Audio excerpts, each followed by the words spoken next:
We hear it all the time, give us this day our daily bread. Well, that's nice. And of course, when I grew up in the Methodist church, they had the little publication. It was called Our Daily Bread, and you would, read the thing. And I didn't know any kid, nobody, not a single kid that I knew that was reading those things. I was reading them page for page every day for a decade and a half. I didn't, I would do like vacation Bible school, Sunday school. I didn't really, kind of like high school when they would teach history, I would just zone out because I knew that the U.S. history that I was being fed was all a line of bunk, literally, especially about Native Americans and what was really happening in the Indian Wars, so to speak. But I kind of intuitively knew that even in the church, and I didn't throw the baby out with the bathwater. That's the big challenge of what I do. People either think I'm a Bible lover, Bible banger, thumper, and they think I'm trying to shove it down people's throats, or I'm completely against it. And I'm neither. I'm just, I'm open. I just want to be open. So that openness comes from this line here in the prayer, give us this day our daily bread. First of all, I want to talk about just the word give, which is the word hub. Hablan lachma dasun kananya Manna. Hub is a word that it's not that give is wrong, but it actually means something closer to blooming or flowering, blossoming, even something that is there that's almost has an emanation or a radiance to it. So it's not just here, take this, give me my daily bread, munch, munch. But rather, it's about an essence, a radiance that blossoms. I think of like a lotus, that we talked about a lotus last night. That's just, it's always there. When Yeshua meets the one woman at the well, and she's talking about, he's like, there you're getting water. But he's like, those that drink from my mouth get living water, which sounds kind of distorted and weird. You drink out of my mouth, huh? But that living water, what is the word? I'm trying to think of the exact word that he uses. God, there's so many words in my head. It's not there. But anyway, it literally is like a wellspring that's just always there. So this word give, hub, that simple hub, and especially when you put the lan in there, hublan, which is usually translated as us. And it's not necessarily, it doesn't necessarily mean us. It actually means closer to two or four, not. And that sounds like, I don't mean numbers, but to something or for something. So really, hablan isn't necessarily give us, it's more accurately this eternal wellspring that's always blossoming, flowering, radiating is for us. Well, what is it? Where do you get it? What do we call it? We call it bread. I'll come back to the word bread in a second. But the next word would be sunkanan, the sunkanan, which is a word necessity requirement, and then yaumana. Yaumana is a very interesting word in Aramaic. Everybody's heard, as an example, sufficient unto the day or the evils thereof. Funny enough, there's no word for day in Aramaic that means only day, which is normal for Aramaic. There's words that have 13 meanings. So there's not a word for day. What about all the times they put the word day in? They just chose it. They just choose it. It doesn't mean day. What it really means, yauma, the pure word, sufficient unto this yauma are the evils thereof. I can talk about evil in maybe, because I'm going to get to that a little bit later. But sufficient unto this day really just means moment in time. So when you say back in the day, you're not talking about an exact day. You're talking about when you were 15, 17, 22, whatever. And then when you say in that year, it doesn't necessarily mean the year 1974. Or what I'm saying is yauma has that aspect. It just means a moment in time. But this word's a little different. It's yaumana. So I'm going to go backward from that to that word bread, which was lachma, to explain yaumana and to explain lachma. Lachma, Bethlehem, the house of bread, Beit, house, bread, lachem. Now, bread in the Hebraic cultures, bread in the Semitic cultures isn't just bread. Literally, it's life. They believe it to be chayim. They believe it to be life. And of course, it's not the bread, it's not the flour that nutrifies you. It's actually the energy, the essence within. But lachma is a really interesting word because what its deeper meaning is something not just physical bread, but insight and realization. So I'm going to keep explaining that a little more.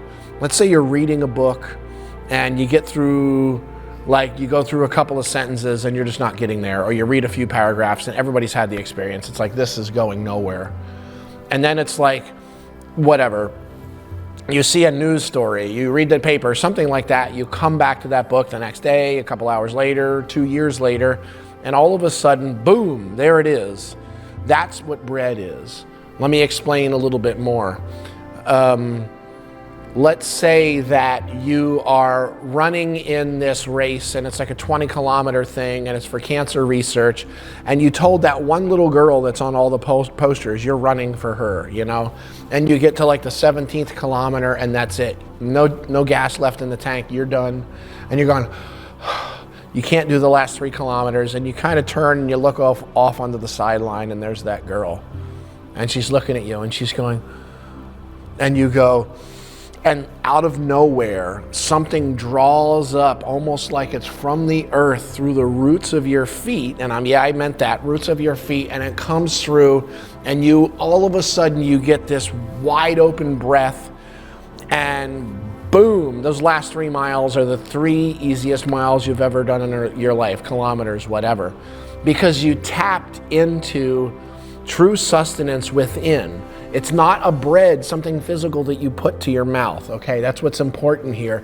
It's something that you tap into within yourself, that sort of that essence to go the extra mile, that true sustenance from within.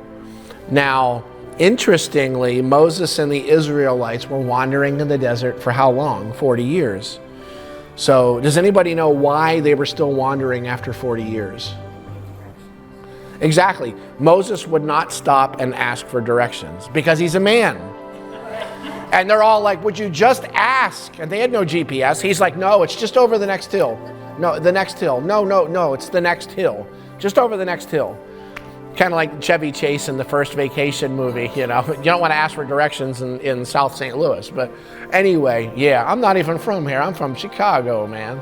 So anyway, they were wandering in the desert, you know, promised land of milk and honey. Does anybody remember why what had to happen before they could get into the promised land? Generation had to die off. The older generation had to die off. That word generation means root causes, meaning that something within their own aspect of awareness, their own belief system that doesn't mean the old people had to die, although that's the way it's depicted in the Bible metaphorically, but that something in their BS, which means belief systems, had to be removed from the system before they could enter into the promised land. And the promised land, funny enough, wasn't a location in the desert. It was within them. Blocks had to be removed from their awareness of what? What was it that fell? What fell from heaven? Manna. Where's heaven? Within themselves. So there's pita bread shooting out of their chests. Or maybe it's just, I swear it's hilarious to watch it in the Christian movies, because they're walking through the desert and all of a sudden pita bread is knocking them in the skull, and they're actually having to dodge little hummus sandwiches, you know, and falafel and everything. I'm like, are you really that dumb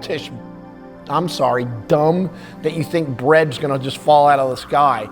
No, what that word, we say manna, the proper pronunciation is manna.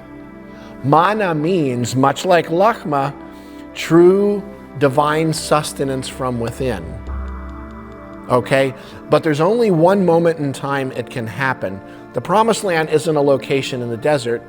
It is whatever the blocks were to that word yalmana that I said didn't mean day.